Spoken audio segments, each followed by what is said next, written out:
Hello, everybody, and welcome to today's Friday Live on this Friday, the 9th of December.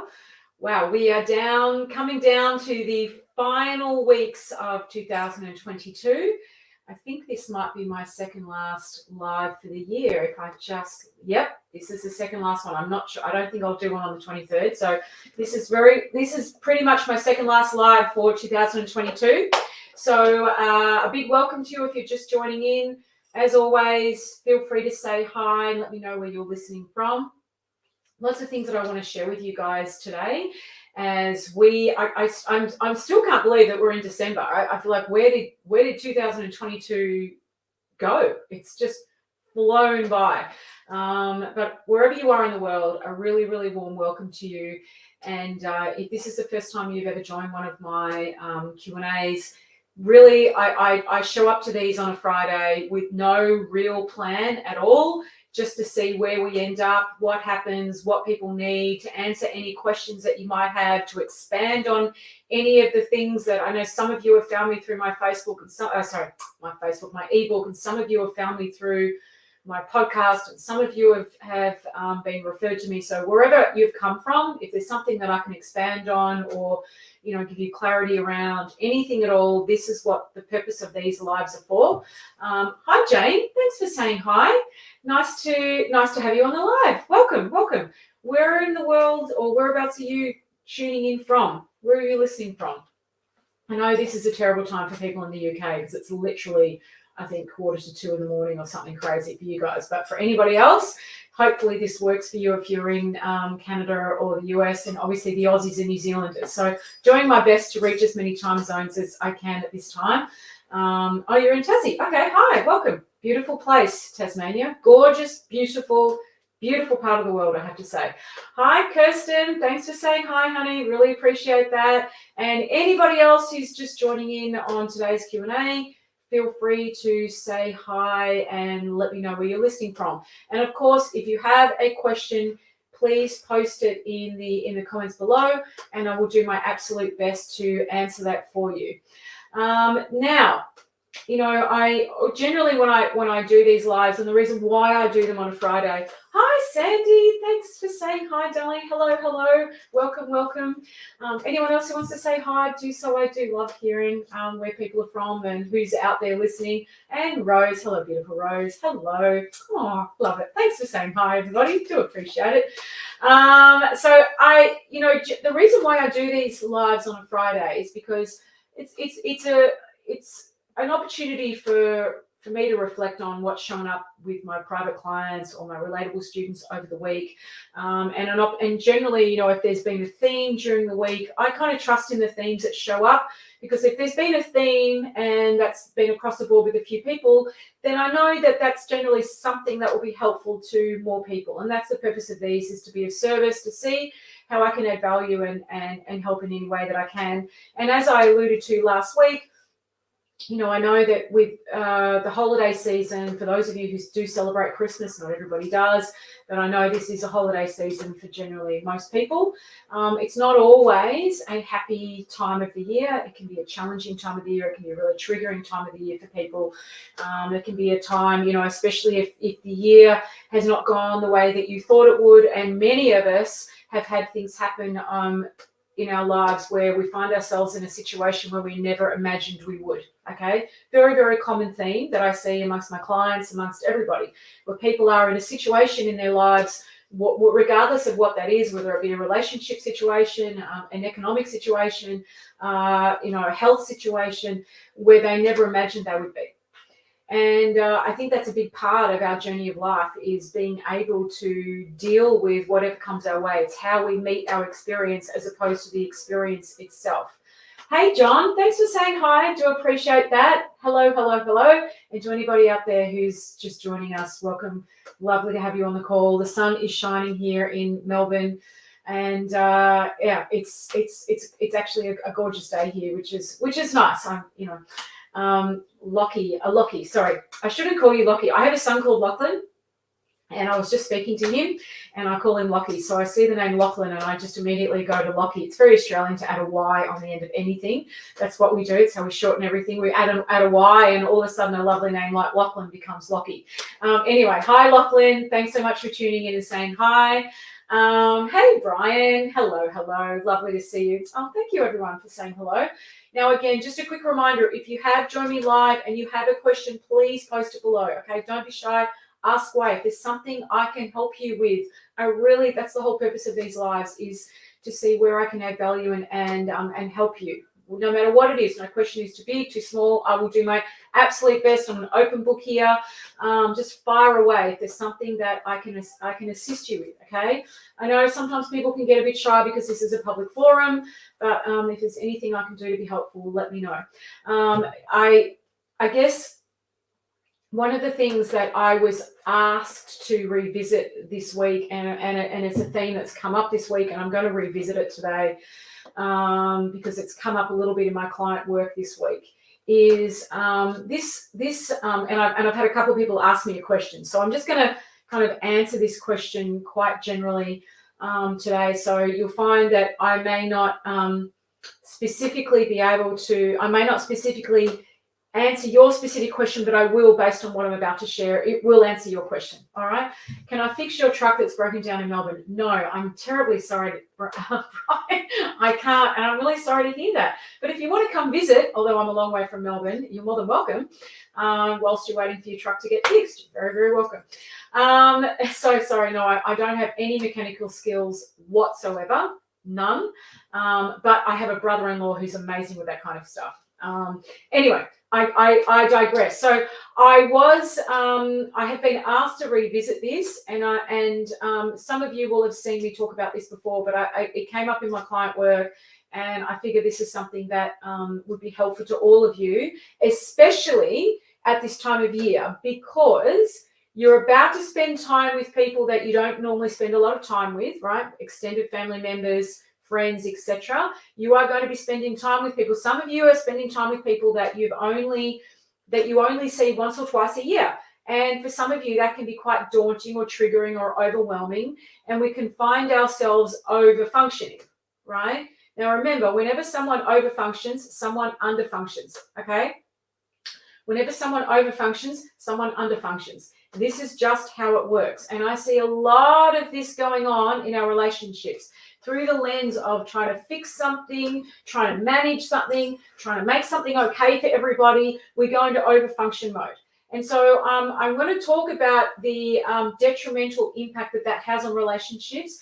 And I really want to talk about this thing that we all have out there, where we feel that in order to show love, we've got to go in and fix stuff, okay? This has been a really big theme this week. And so I'm going to talk about the drama triangle, which I did a live on a few months ago, and people sent me a lot of messages in saying, would you do another one? Would you do another one? And I thought, well, today is probably a good time for that. I'm going to talk about the drama triangle, what that means in your relationships, because most people are in a drama cycle with themselves or with somebody else. This is super, super, super common. And I'm also going to talk about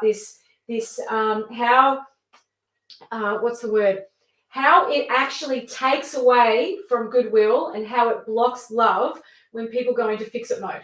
All right. First thing you have to understand is nobody needs fixing. Nobody needs rescuing. Truly, nobody does. What people need is to feel empowered.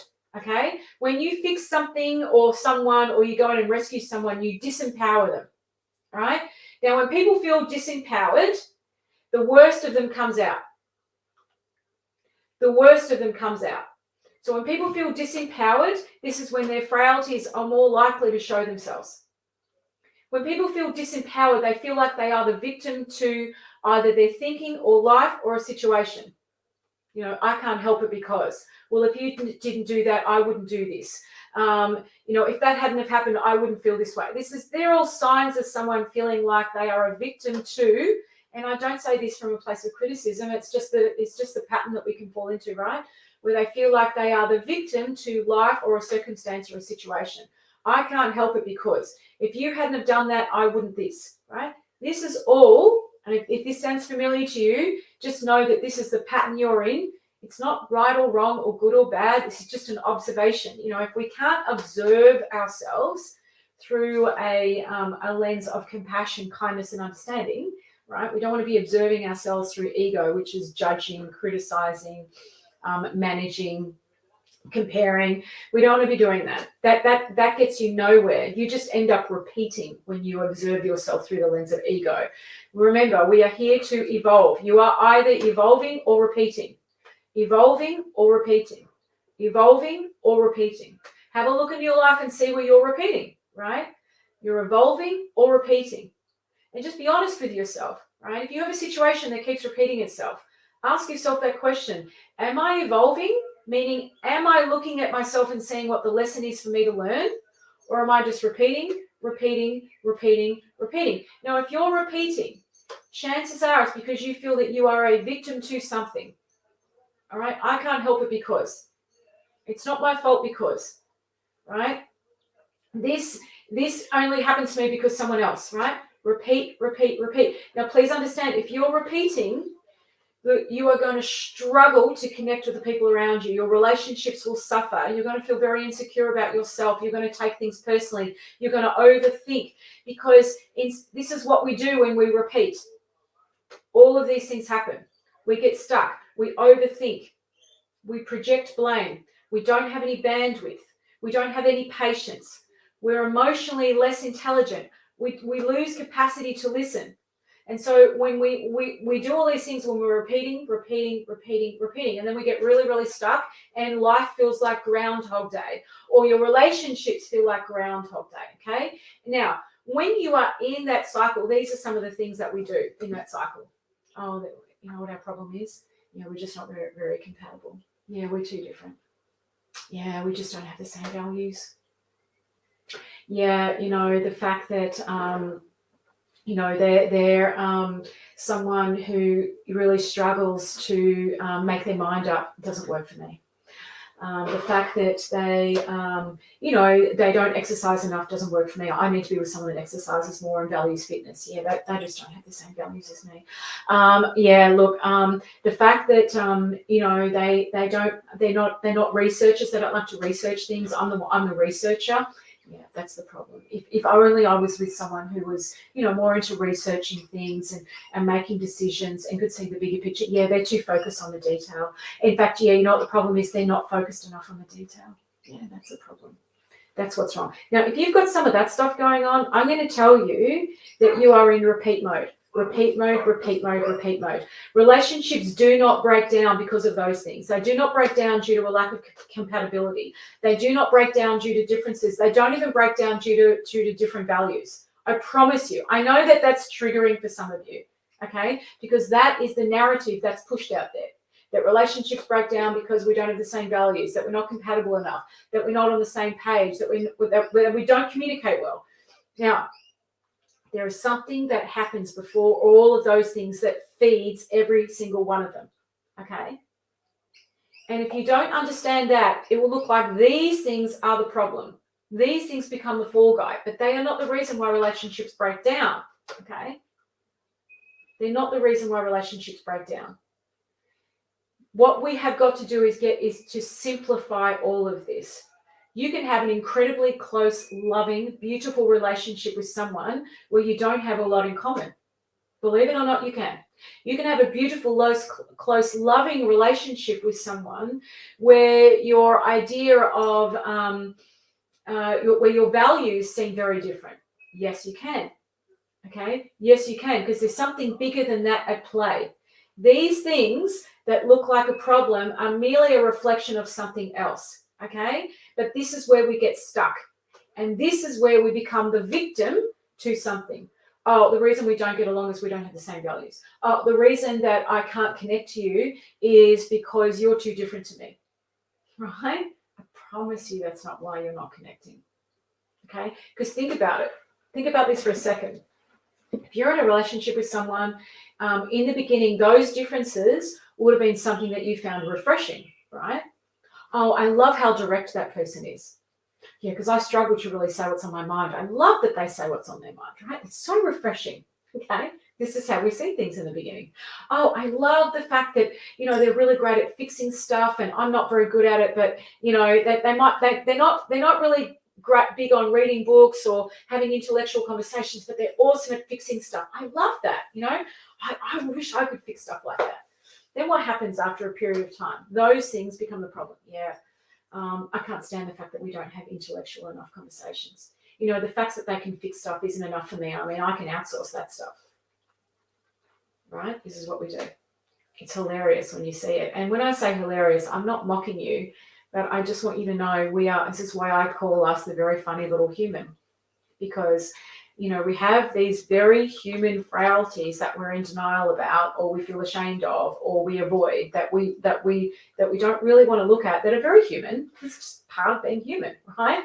And then we don't look in the direction of understanding those things. We think that someone needs to see the world the way we do, and that would make things okay. No, it does not. You do not want to be in a relationship with a carbon copy of you, believe me, okay? I can tell you right now, I do not want to be in a relationship with myself, with a carbon copy of someone like me, all right? Way too intense, okay? I really need someone who's a little more chill, because I can get super intense, and my husband's very chill, okay? Very chill, very, very cruisy. Thank goodness, because really I need that, okay? That's a good thing. However, before I had the understanding that I have in my life, that looked like a problem to me. Oh, my husband's too cruisy.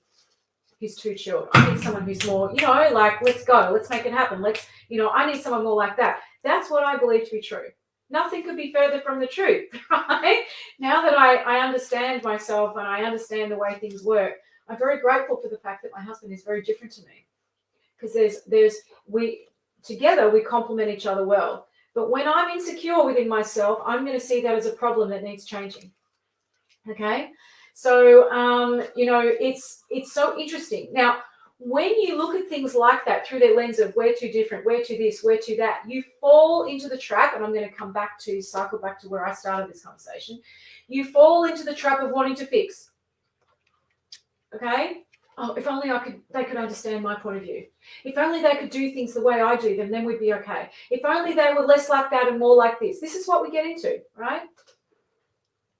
So interesting when you see it. We fall into the trap of fixing.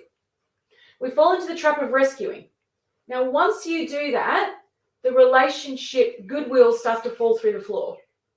Now, when goodwill falls through the floor, and this is really important, if you're in a relationship, and I was actually chatting about this with a client this morning, if you are in a relationship where no matter what you say, it's met with suspicion and distrust, okay, by the other person, that is a sign not of a lack of compatibility, it's a sign of a lack of goodwill. Because looking at each other through the lens of suspicion and distrust is the nature of low goodwill. Okay? It is. It's the nature of low goodwill, because when goodwill is low, people go through life like this. This is what they are doing. I represent me, I represent me. So I'm here representing my interests, I'm here representing my interests. Okay? This is the trap that people fall into. Okay? And then from there, it looks like differences are the problem. A lack of shared values is the problem. A lack of compatibility is the problem. This person needs to see things my way. This person needs to be more like me. I promise you that's not the problem. The problem is the lack of understanding that's brought you to here. The problem is the lack of goodwill. The problem is not knowing how to navigate your own thinking first. The problem is not understanding where our reality is created. The problem is not seeing the shared humanness that exists in us all. You start seeing those things, and the things that I'm just pointing to become a non-issue. Truly they do. Okay? Hey, Brian, absolutely agree. 2 weeks ago, my partner and I, hey, John. Nice to see you. Lachlan, you're repeating? Okay, cool. It's a good thing to see. You've got to see where you're at first. Can't change what you can't see, okay? Absolutely agree. 2 weeks ago, my partner and I had a rough time. I used to chase and fix. This time I slowed down. We reconnected, and the love that landed for us is truly amazing. Beautiful things happen when we stop repeating. Yes, when we evolve. It can be uncomfortable, but evolving is amazing. You expand, you grow, you become more emotionally intelligent. Your whole world expands, and you connect and listen, and you're present in a way that you just cannot be when you're repeating. But it takes humility and grace to recognize that you're repeating. And then it's like, now that you've seen that, it's like, what are you going to do about it? Right? What are you going to do about it? That's the next thing. Okay, I'm repeating. What am I going to do about this? Now you're starting to take ownership over yourself. And this is what I mean by staying in your own lane. Okay, staying in your own lane. People merge lanes when they haven't actually got this stuff nailed, right? You can't merge lanes, meaning go into someone else's reality, tell someone else what to do, ask someone else to change if you haven't taken care of your own lane. Okay, got to take care of your own lane. Very, very, very important. When you do that, you listen, you're present, you're more emotionally intelligent, you're comfortable in your own skin, you know how you're showing up, you know the energy that you're bringing. You're taking ownership over you. Sounds complicated, really super simple and easy and extraordinarily empowering. Now, when you do that, you stop trying to fix and rescue because that's just fear, right? If you think you've got to rescue someone, you're coming from fear. That's not love.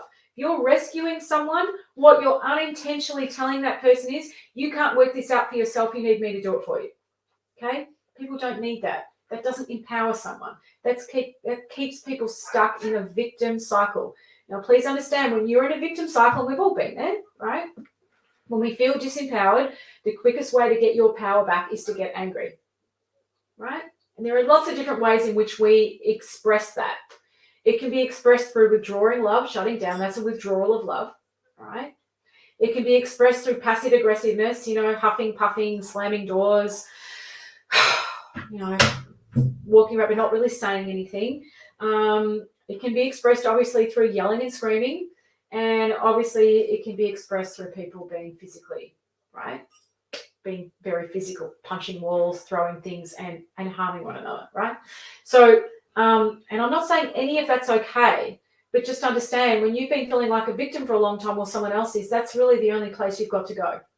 There's nowhere else to go from there, right? Now, what you want to see, okay, is that nobody needs to be rescued and nobody needs to be fixed. Nobody. And in fact, that's not love, that's fear. That's your projection onto someone else. When you feel empowered, you stop doing that. You actually meet people where they're at. You don't meet people based on where your fear is at, which is what I see all the time. Just going to check in and see if this is making sense, because I know I'm saying a lot and I'm speaking fast, so I need to slow down. I'm just going to check in. Hey, Daryl. Thanks for saying hi. G'day all. Nice to see you. Really nice to see you, as always. So let me just check in. For those of you who just listened to what I was saying, is this making sense? Can you relate to what I'm saying?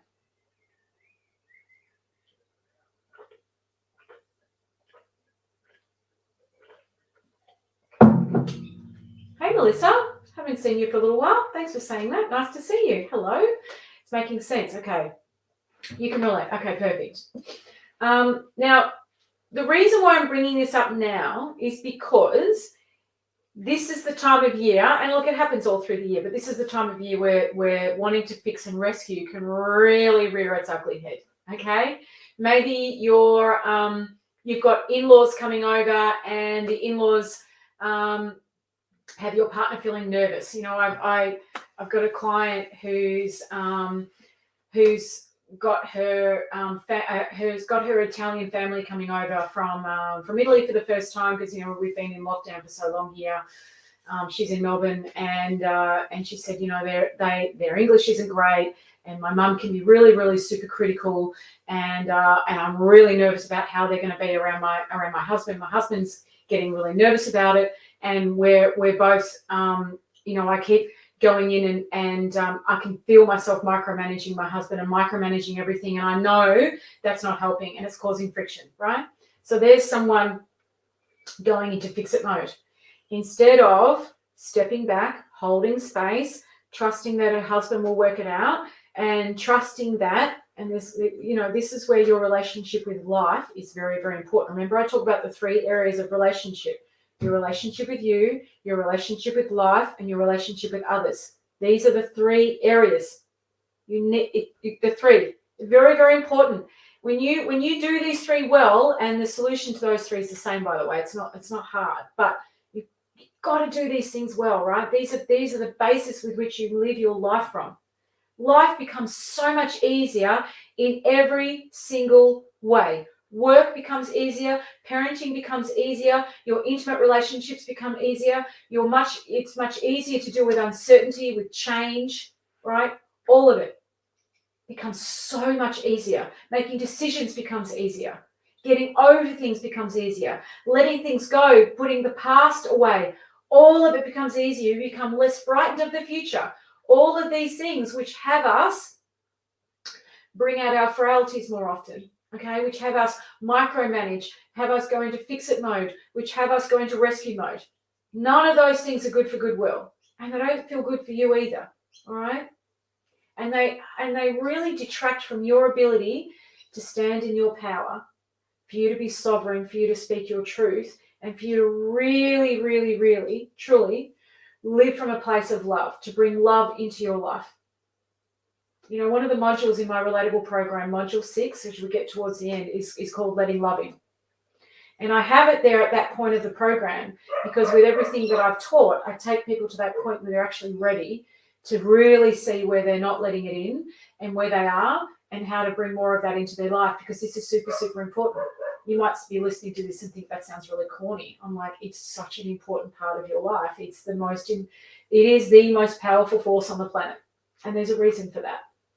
Okay. And many of us are coming from a place of fear, mistakenly thinking that it's love. Now, if you're rescuing and fixing, that's exactly what you're doing. All right. You're blocking love and you're coming from fear. Trust me, you really are. Okay. So in saying that, if anyone has a question around anything I've said or something's not landing or they're not sure about it, just pop it in the comments below, because whatever question you might have, I'm sure someone else will have. All right.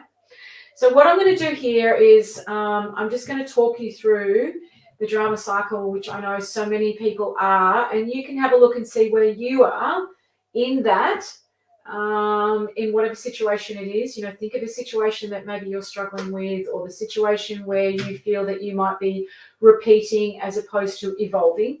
Okay, so if you're in a situation where you are repeating as opposed to evolving, perhaps you can see where you might be in the drama cycle. Okay, perhaps you might see where you are in the drama cycle.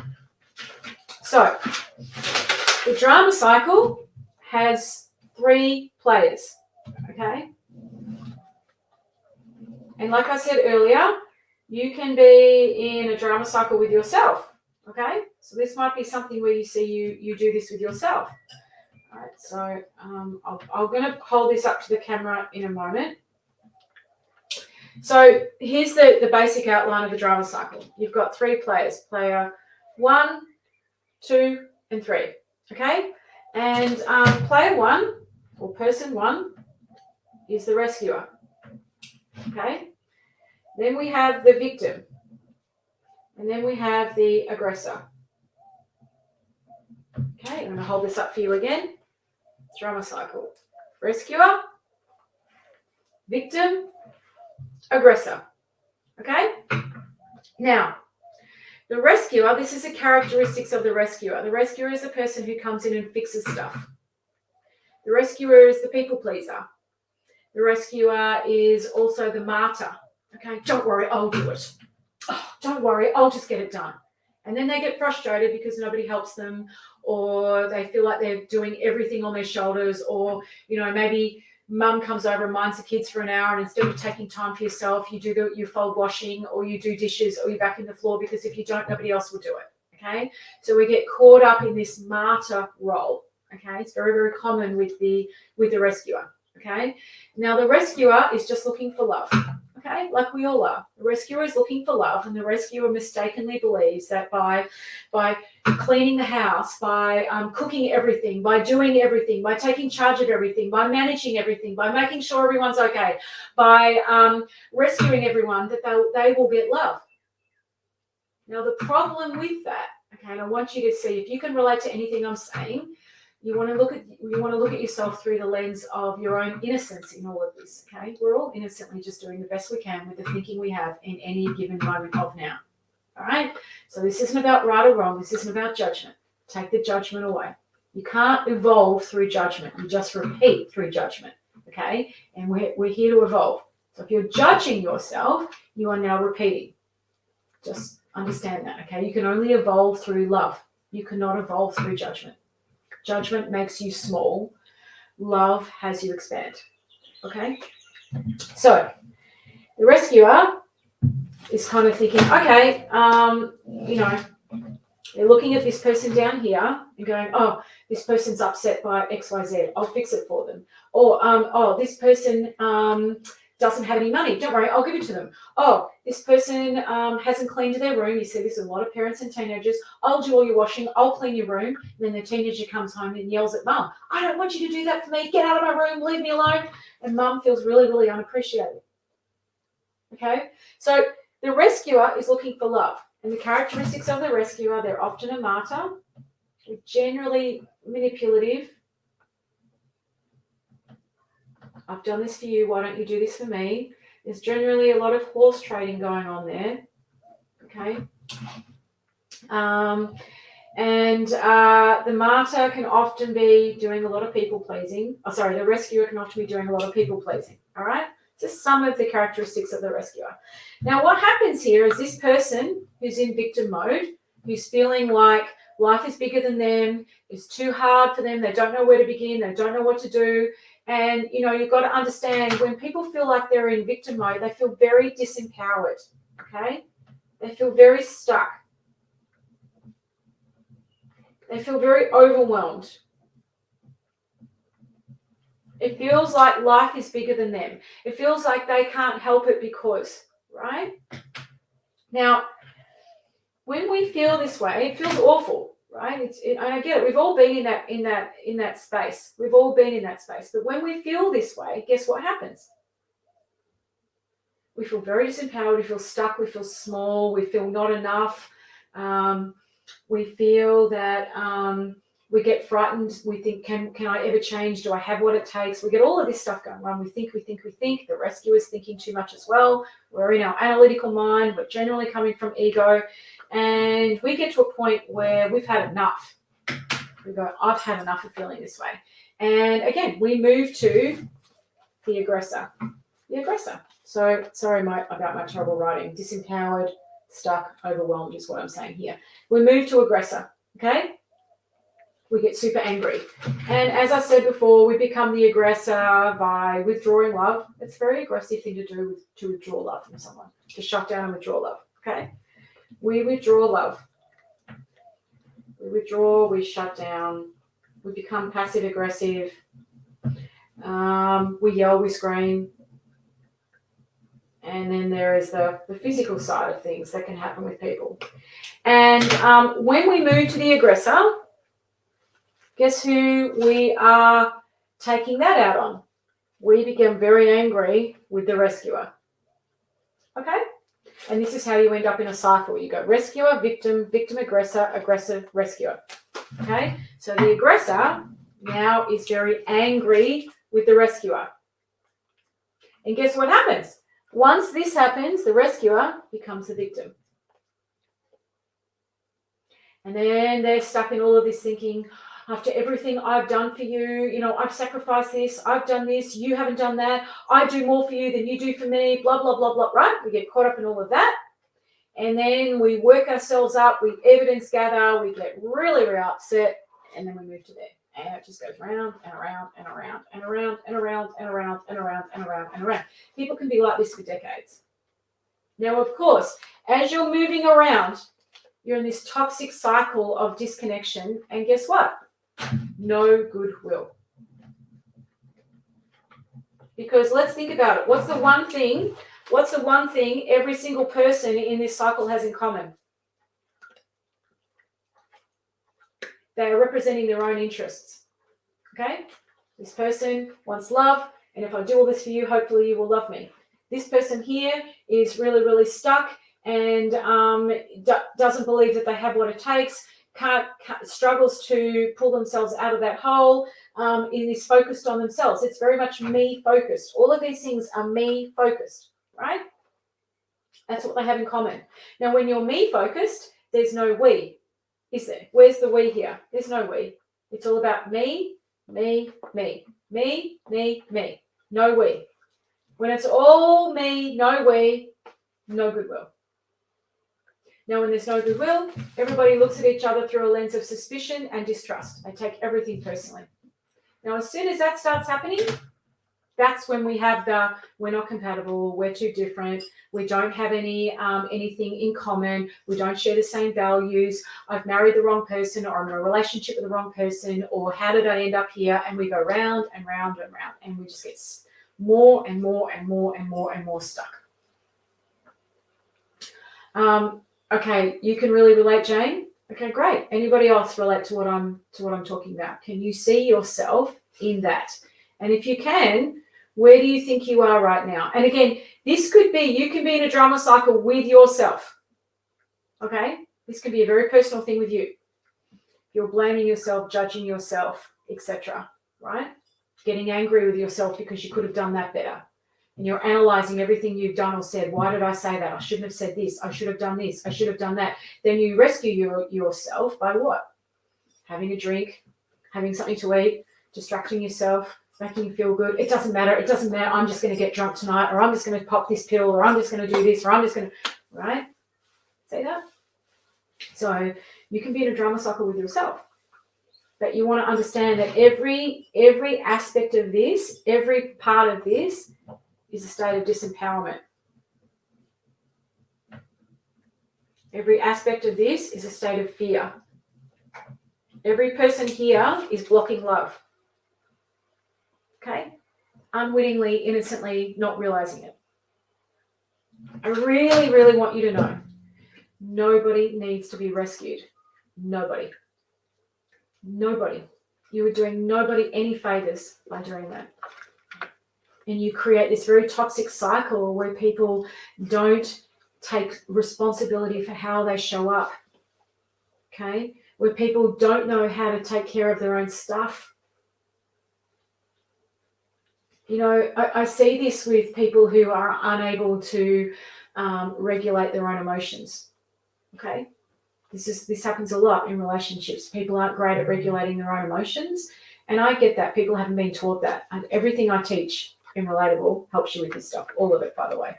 But I just want to say I see this a lot. So here's where this happens. Let's just say someone here is feeling angry and upset. Okay? And they then move over here. And they then take that out on this person. Okay?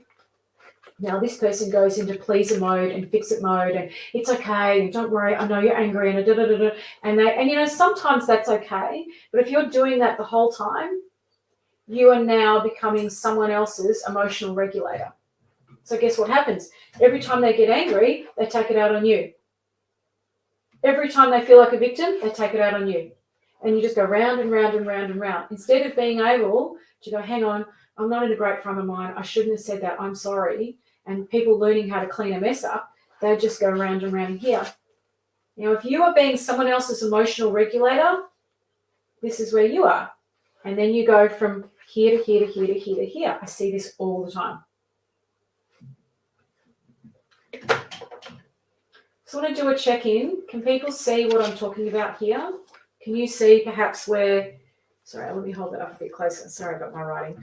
Can you see where that may be happening for you and where you may be in this? Please understand this is not the way to create connection. This is not how you create change. There's more on offer than this. If you feel like you are in survival mode, it's because you're probably doing a form of this. Okay? If it feels like nothing's changing, it's because this is going on.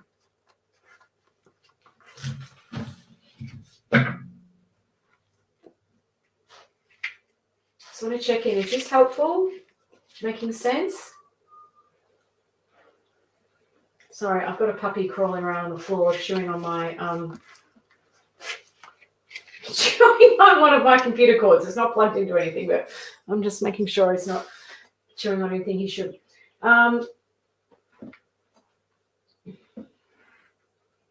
Hey, Andrew. Yes, go back and watch this one from the start. Very important. Yes. Okay. What you have to do, guys, right? And this is your own personal journey. But people have got all sorts of excuses as to why they can't change, and it's too hard, and they can't do this, and they can't do that, right?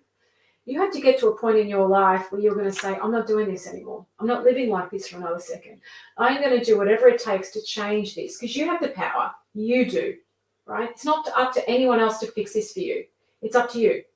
You have to get to that point where you say, enough is enough. I'm not living like this. Right? I'm going to start living my truth. I'm going to start honoring myself. Truly, this is the journey of life. That's called evolving, right? That's evolving, where you say, I'm not doing this anymore. I'm gonna find out whatever I can so that I'm not in this cycle. That I take charge of this and I change this for me, right? That's called evolving. If you're going around and around going, well, it's too hard, I can't because, I can't help it, I can't, you're in victim mode, okay? Which is fine. You just need to know where you're at, right? And you're just going to keep repeating until you get to a point where you draw a line in the sand with yourself and you say, enough is enough, okay? I'm going to change this. I can take charge of this and do something different for me. Only you can make that decision. No one else can do it for you, all right?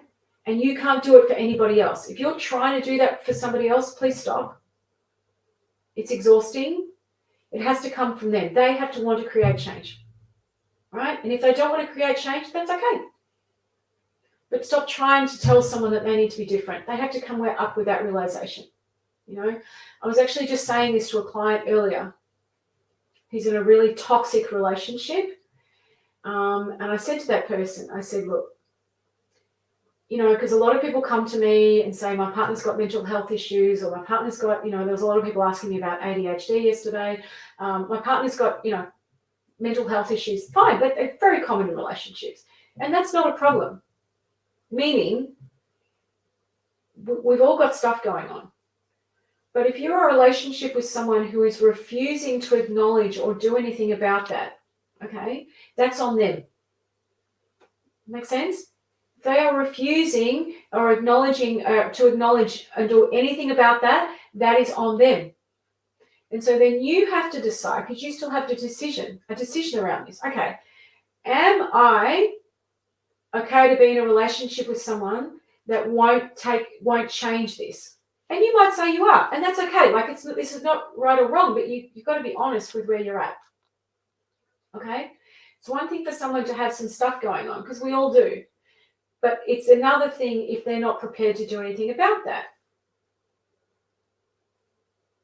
So then you have to ask yourself, all right, because it's not up to you to keep rescuing that person, right? It's about, okay, this is where they're at. Are they prepared to? And if they're not, that's okay. But then you have to make a decision. All right, does this work for me to be in this relationship where someone is not prepared to do anything about it?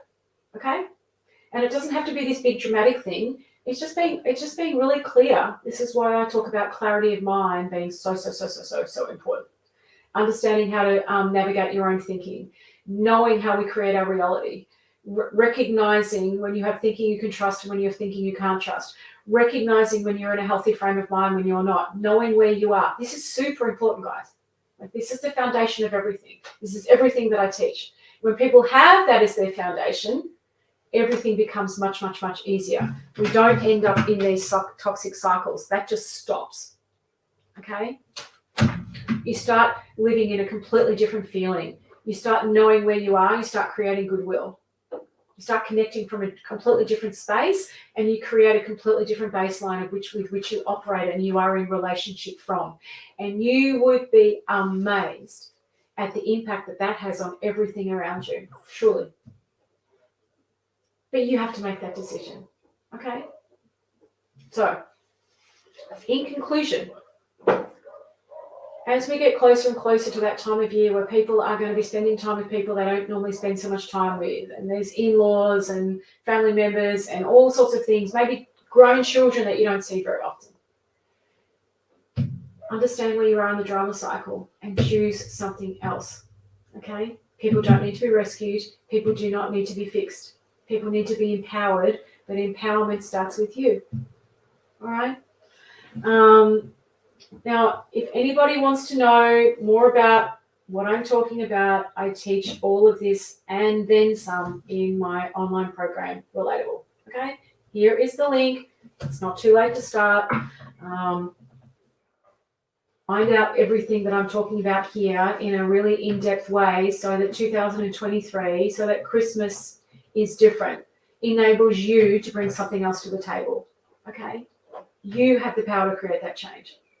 You do not have to live like this. And you can change right now. It's not hard, I promise you guys. The understanding that I teach is beautiful and simple and freeing and an extraordinary place to live your life from. Okay? It's up to you. You have more power over this than you can ever possibly imagine. Okay, everybody. Hi, Rebecca, and a fab shirt. Thank you, darling. Really appreciate that.